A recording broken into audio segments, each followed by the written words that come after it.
MAGA loves to brag about being a big tent party. And I don't know about you guys, but I've always been really curious how uber Christians can be with the Andrew Tates under the same tent. And I'm going to walk you through some cognitive dissonance here that I think might explain it. First, I'm going to play for you a clip of Trump talking about bringing religion back to the United States of America as though we're not a religious nation. We're honoring Jesus Christ, and we're going to honor Jesus Christ very powerfully throughout our lives, all throughout our lives, not just now, all throughout our lives. We're bringing religion back in America. We're bringing a lot of things back, but religion is coming back to America. That's why you see the kind of numbers that you're seeing, the spirit and the kind of numbers that you're seeing. So we're going to come down and join you right now, but I just want to wish everybody once again, happy Easter, and enjoy your Okay, first of all, him standing there with the Easter Bunny is just more than I can take. It's like a SNL skit. But this is all he has to do for his base, is he has to get in front of a camera and say, we're doing it for Jesus, we're supporting Jesus strongly, and we have the best numbers you've ever seen. And then all of these Christians can immediately forget, and I'm talking about the MAGA evangelical base form of Christians. They go, oh, he's talking about God, therefore he must be okay.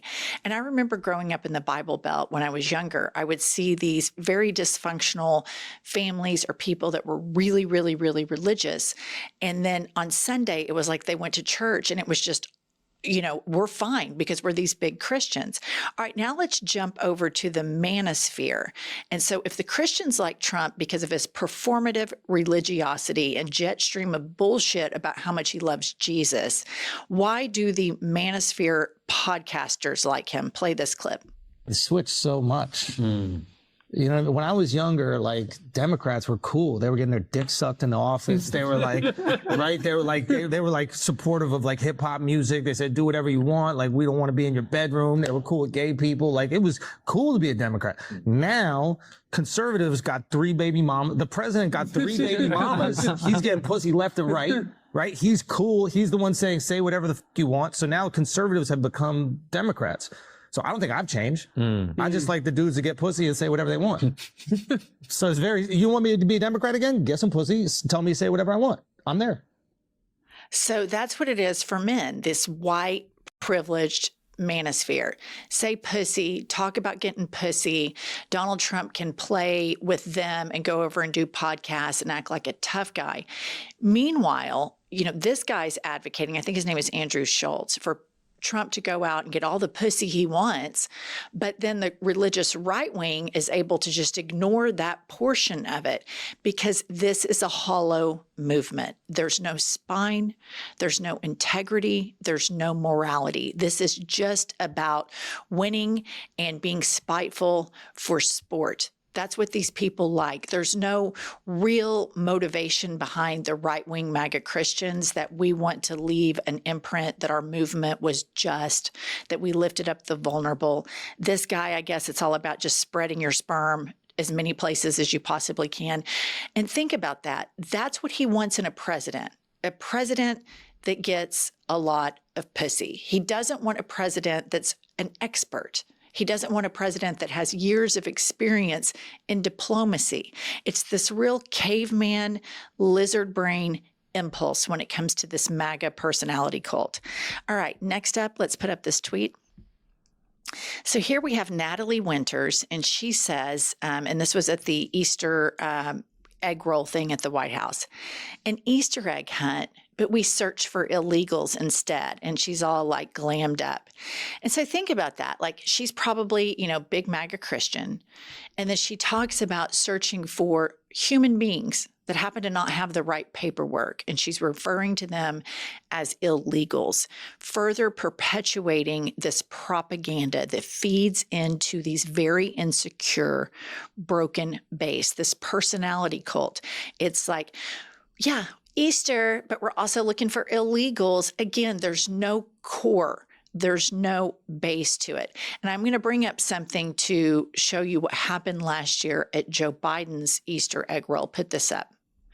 A trans influencer flashed topless. And I want to say this. When I saw that happened last year, I thought, you know, this is not appropriate. This is the White House. I don't care if you're trans. I don't care if you're straight. I don't care if you're white. I don't care if you're black. You don't take your top off at the White House. It's inappropriate. I do not support this. But out of these two influencers, the one that's demonizing human beings that are probably escaping horrific circumstances, trying to come over here to earn a wage to feed their family, the disparity in morals here. They freaked out over the trans influencer. Fox News, stage 5 meltdown, right-wing media, stage 5 meltdown.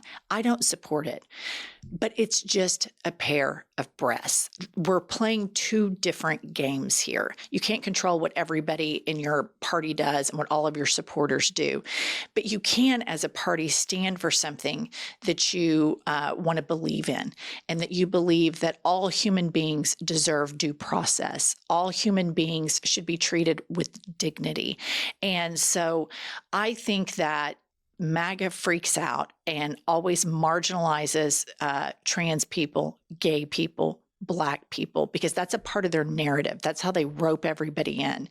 We all hate the same people. All right, next up, and this is crazy. Okay, this woman's name, and I'm not making this up, her name is Bunny Pounds. And Bunny Pounds, this is her talking about how difficult it is to be a white man in the United States of America. The hardest person to be right now in America is white males, right? You're at the bottom of the food chain in the social justice world. Yeah, for sure. But we shouldn't discriminate against anybody. And what President Trump is saying is, we should all treat each other with respect and love. We should have an equal playing field across. And some of these. Okay. Yeah, that's what I hear from Trump. Treat everybody with love and respect. Are you kidding me? His Easter message was deranged and psychotic. I mean, it's unbelievable. Furthermore, look at who runs the federal government. All white men. Look at all the oligarchs. What are they? White men. Who owns the biggest concentration of wealth? White men. To play that they are somehow being persecuted, attacked, or are victims is such gaslighting. It is such utter bullshit. White men are mad because for the first time over the course of the last several years, you had the Me Too movement, the Black Lives Matter movement.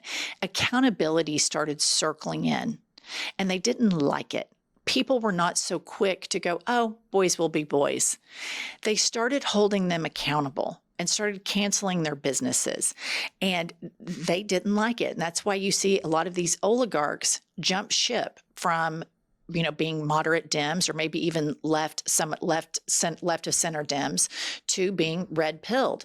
And it's because they want to have absolute power. And they can be liberal if they have all control. But once accountability comes in, or maybe regulations on their companies that you need to fact check your social media platforms. We can't have disinformation out. Well, that costs a lot of money, and they don't want to do that. All right, next up, I just want to show you what happens with all of these MAGA men. Let's pop something up here. This was on Instagram. A MAGA church volunteer who accused drag queens of grooming children, his name is Kevin Hurley, has been arrested for raping 2 children. And he previously posted on Facebook, ask not why the children shouldn't see drag queens, ask why drag queens crave an audience of children. And there you have it. It's always projection. It's always projection with these people. But everybody that is a right-winger that watched this, I guarantee you, their panties are still in a wad over the trans person that flashed their boobs at the White House. They think that is the more egregious sin than this child rapist. And here's another one. This is a MAGA white supremacist. This is Cody McCollum, a white supremacist gang member and repeat violent offender who repeatedly raped a child. The conservatives, will never hear this man's name. Fox News won't mention him. Trump won't mention him. Trump officials won't do a tough-on-crime photo op in front of his prison cell. And he certainly won't be shipped to El Salvador for the simple fact that he's white and his ideology aligns with the Trump regime. And these things are all connected. You heard the woman saying, Bunny Pounds. You heard Bunny Pounds saying, white men are at the bottom of the food chain. And so think about how insane this is. You have this guy, both of those guys, MAGA, the worst of the worst, what everybody in QAnon claims to be so outraged about. And here they are, classic projection. And these are the sex offenders. And I want it stated because I don't think we can say this enough. Americans that are struggling, that don't follow the 24-hour news cycle, the reason that you can't get ahead isn't because of trans people and isn't because of gay people and isn't because of immigrants. It's because of white men that own corporations that collaborate together to not pay taxes, and they buy off politicians and they lobby politicians, and they do it to Republicans and Democrats both. And that is the reason why they're lying to you. They're trying to get you wound up about trans people. They're trying to get you wound up about immigrants. And at the end of the day, you could, make trans people never say a word, and you could ship all the immigrants out of the country, and these oligarchs are still going to dick you over. Nothing in your life will change. All right, that's all I have for today. Please subscribe to the channel. We're trying to get to 1 million, and we'll see you all later.